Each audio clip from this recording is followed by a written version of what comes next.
Oh boy, the 90-day streets never sleep. Now in this one here, we're going to begin talking about Shekinah and Paola, because right now there's a situation going on that started yesterday and has also followed on up until today.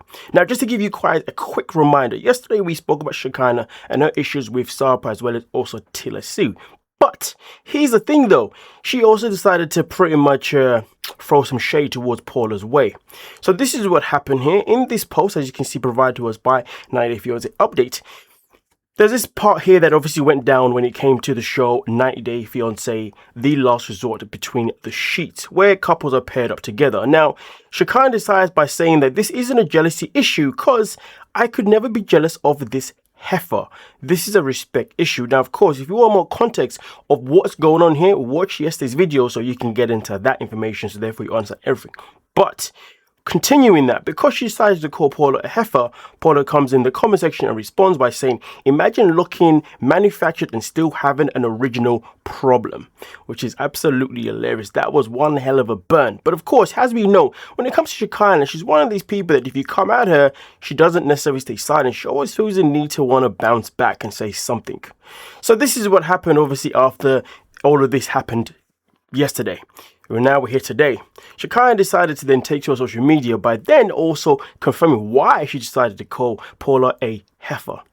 By simply taking two screenshots where she says, calling a woman a heifer is a slang term that historically refers to a young female cow. When used as an insult for a person, it means calling them overweight, unattractive, loud, or poorly behaved. As you can see, she took no time by literally underlining the parts that she really wanted us to focus on.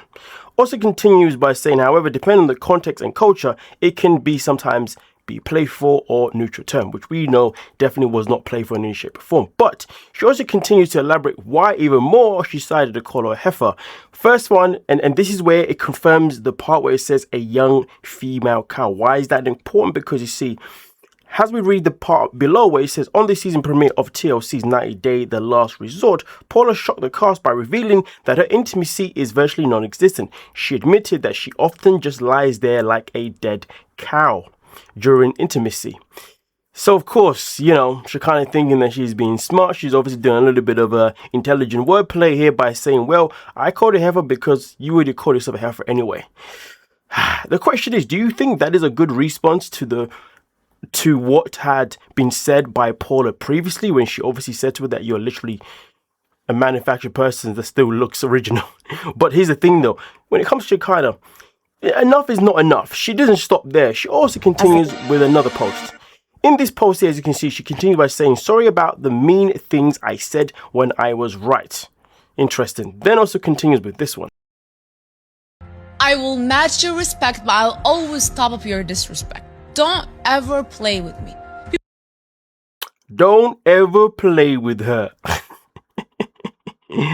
You know Shekinah's problem? Shekinah generally feels like she's untouchable. She generally feels like she's the smartest person in any room that she's in.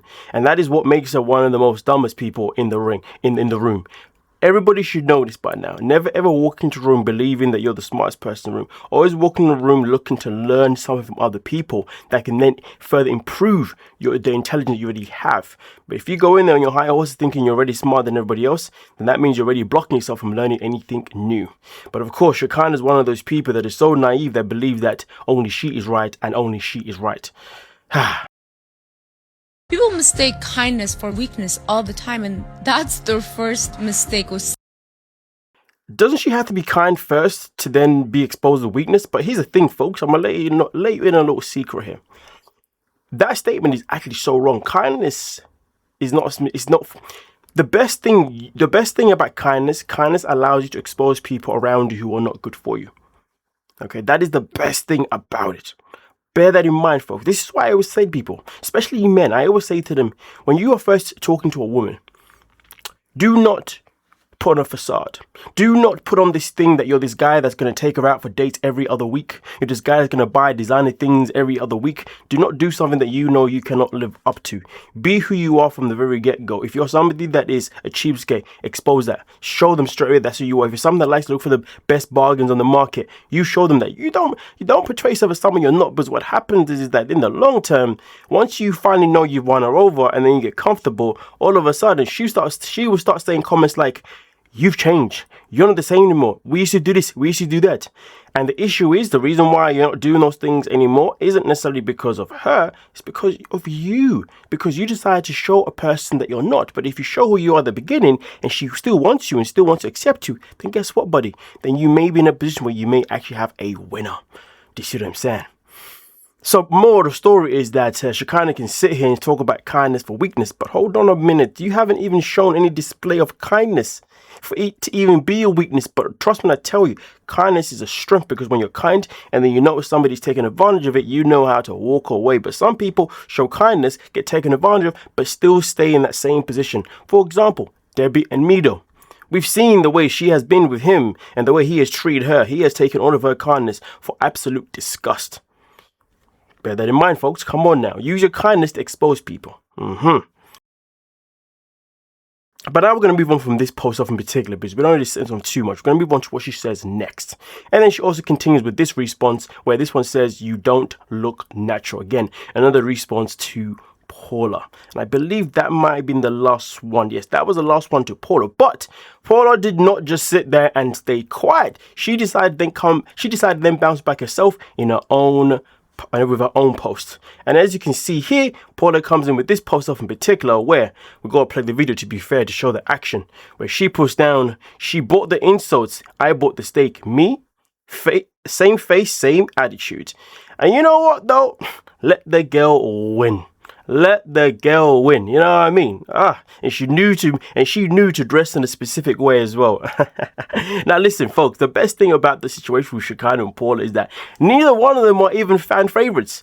So this is what makes this thing even better, because it now means when people are reviewing what is going on between the two, people don't have to be like, "Well, I've always liked Paola over Shekinah, so therefore I want to pick her no matter what." You know what I mean? But because they've always been two disliked people anyway, it means that people are going to view this fairly in terms of who they believe is currently winning this war, or if the war itself has now been ended.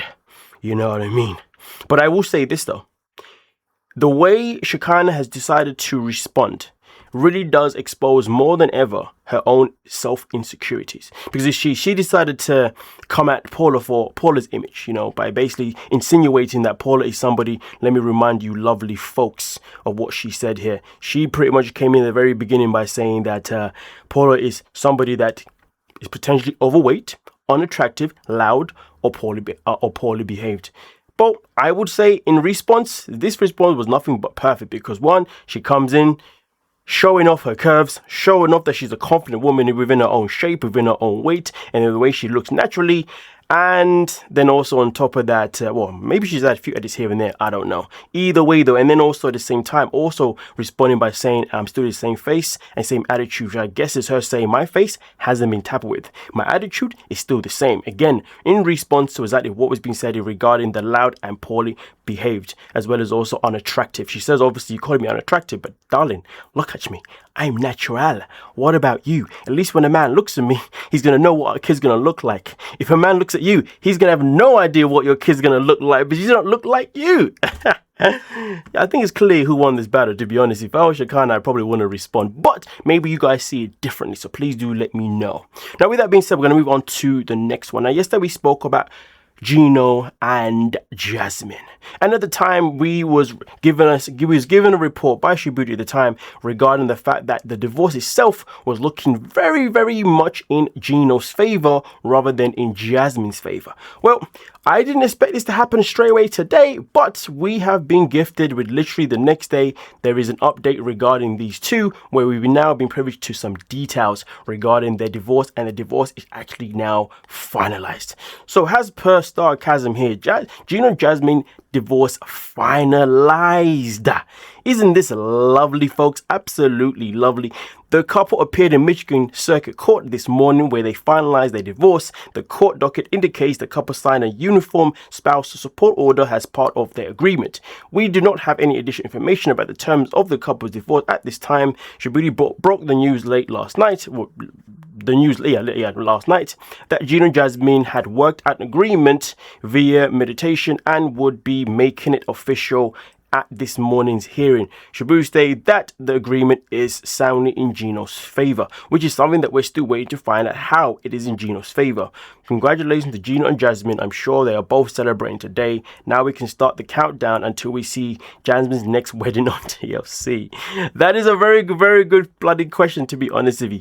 Again, though, I'll be waiting to see when we will get an update regarding, of course, how this divorce has now been in Gino's favor. I'm definitely interested to see how that works out. But either way, though, does this mean this is the end of seeing Jasmine or Gino on 90 Day Fiance? Absolutely not, because we have still seen them two since they're split, because we saw Gino on the most recent season of the 90 Day The Single Life, and we also saw Jasmine on the most current season of 90 Day Diaries. So therefore, we know that they're still a door that is massively open for those two to still be a part of the franchise.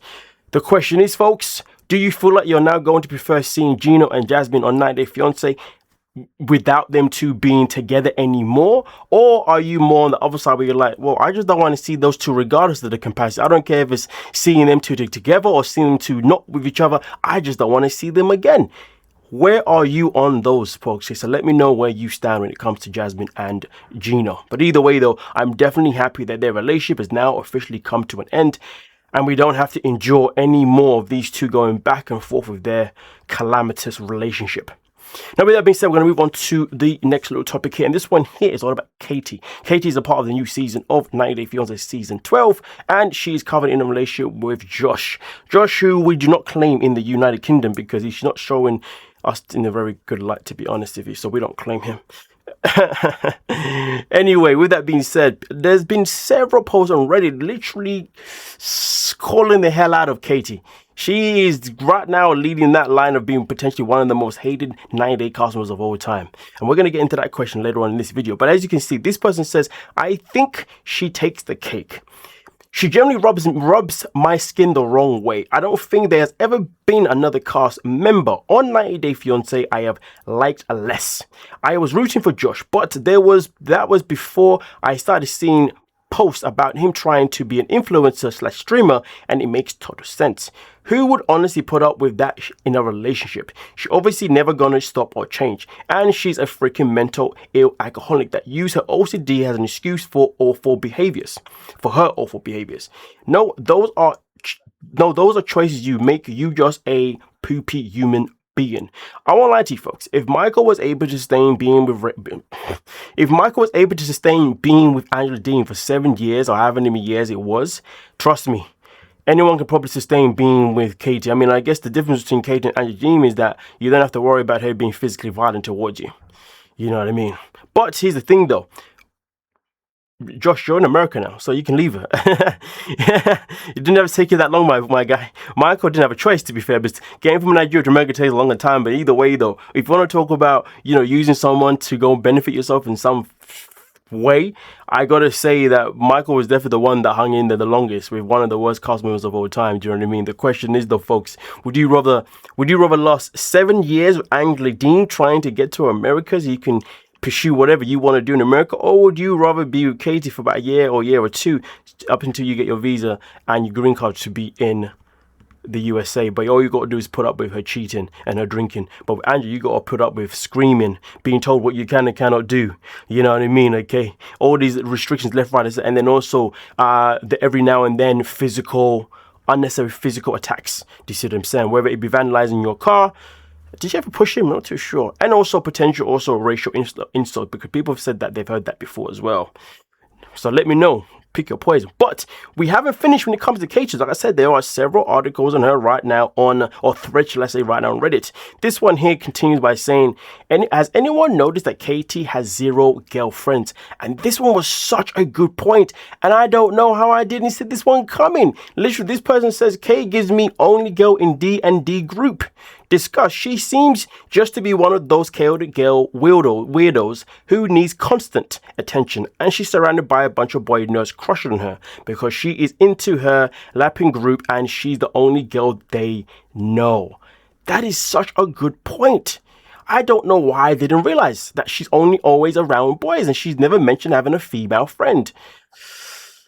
Oh boy, that says a lot about somebody's character sometimes. I feel like if you're definitely a more of a feminine type woman and all your friends are men, boy, it can definitely raise questions. It doesn't necessarily mean a bad thing, but it can still raise questions more than if you are a female who's more masculine. Whether you be a female that is more into the men type of things, you know what I mean? You're more of a tomboy, or you're more of a, you don't even have to be like a lesbian specifically, you know what I mean? Because I grew up with a bunch of girls who really enjoyed manly things, or things that are deemed as more masculine, should we say, okay? But still, well, you know, straight as hell, you know what I mean? Listen, so you can differ. So obviously I'm just not going to generalize and say that just because she's a female that portrays predominantly female traits, then that means that is the reason why it's a concerning thing, because it can happen in any shape or form. But either way, though, it does raise questions because we know that she enjoys attention, and more because we know she enjoys going out and kissing these guys. That is why it raises a massive